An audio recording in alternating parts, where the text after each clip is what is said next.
sometimes that envy comes not only looking at the unsaved, but it does happen when we look at our family members, or we might look at, our Christian brothers and sisters who God is maybe moving up or prospering them, and we look at that and say, well, why do they get it and I don't get it? And that if we dwell on that, that disheartens it. But I want you to see the real underlying issue in here that brings about this discouragement is not the prosperity of others, but it is our envious heart, and we get discouraged by that. And when we begin to compare ourselves and compare our circumstances with somebody else's circumstances, when we begin to look at, how well others are succeeding and why isn't that happening to me and I want what they've got.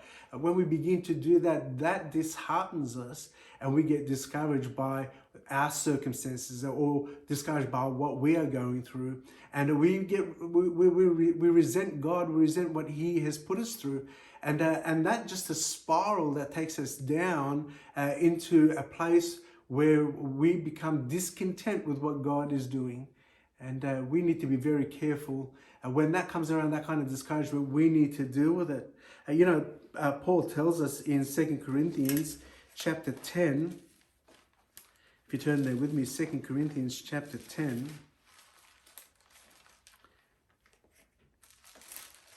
The Bible says this, verse 12, for we dare not make ourselves of the number or compare ourselves with some that commend themselves, but they, measuring themselves by themselves and comparing themselves among themselves, are not wise. It's not wise for us to compare. It's not wise for us to judge or to look upon someone else's circumstances and compare them to our circumstances, and to look at how they are prospering. Why are we? See, this is not right. This is not wise, because what God has intended for them is different what He's intended for you. And David really understood that when he looked even further, when he went into the presence of God in Psalm 73. Go back there with me. He said in verse 17, verse 16, when I thought to know this, it was too painful for me until I went into the sanctuary of God and understood I their end.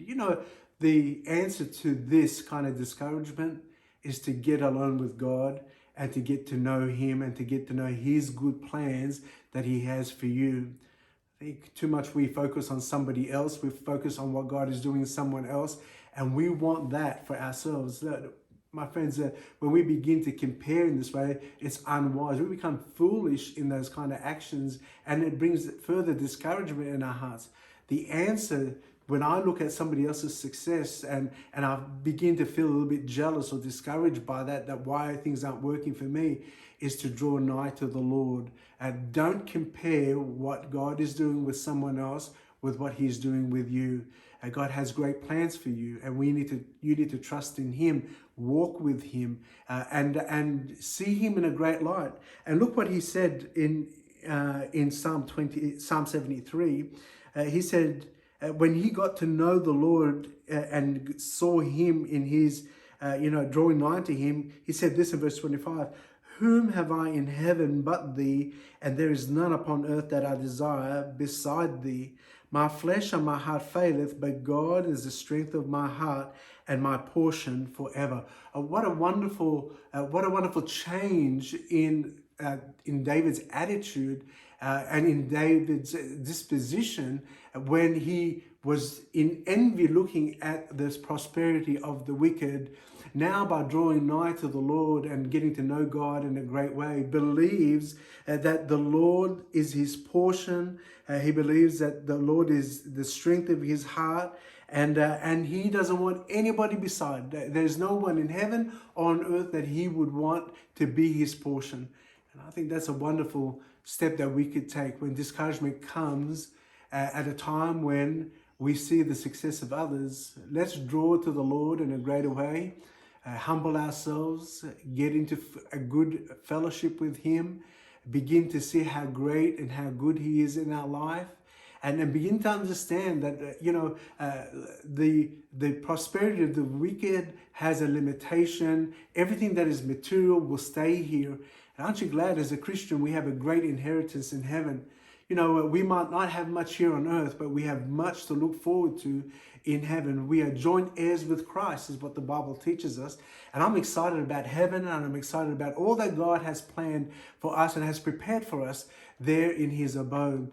And we might have only a little here on earth, but that's okay. We are the children of God. We are children of the King who owns all things.